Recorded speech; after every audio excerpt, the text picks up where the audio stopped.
Nata e Kadrit, madhështia dhe vlera. Në mesin e netëve të muajit të Ramazanit, ekziston një natë e veçantë, një natë që muslimanët e presin me shpresë, përkushtim dhe emocione të thella.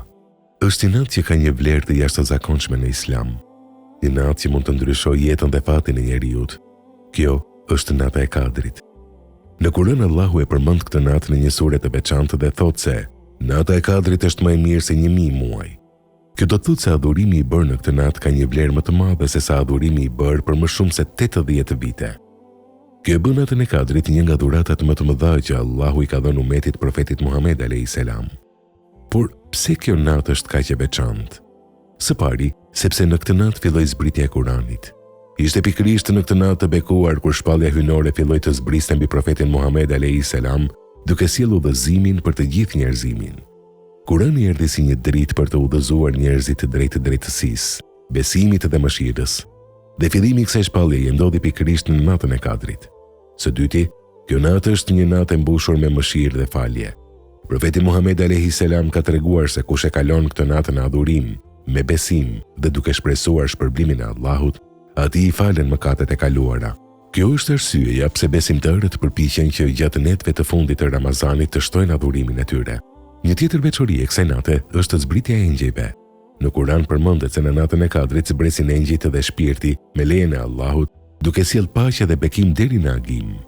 Kjo e bën këtë natë një moment të veçantë në të cilin mëshira dhe bekimet hyjnore përhapen mbi tokë. Por një nga veçantitë më të mëdha të natës së Kadrit është se koha e saj e saktë nuk është bërë e ditur.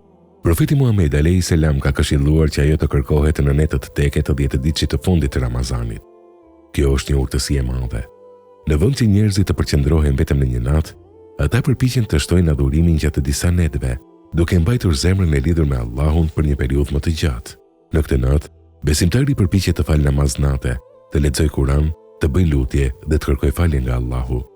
Një nga lutjet më të njohura që profeti alayhis salam e mësoi për këtë natë është: O Allah, ti je falës dhe do faljen, prandaj më fal mua.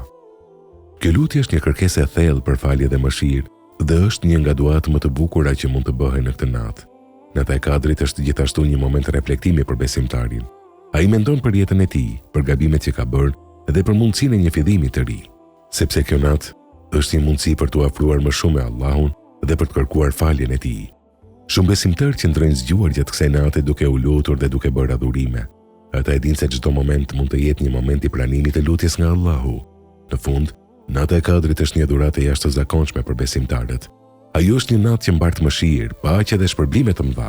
Dhe ndoshta një natë vetëm e kaluar në adhurim dhe përkushtim mund të jetë shkaku i faljes së mëkateve dhe i shpëtimit në botën tjetër. Prandaj muslimanët e presin këtë natë me zemra të mbushura me shpresë, duke u lutur që Allahu t'i përfshijë në mëshirën dhe faljen e tij në këtë natë madhështore.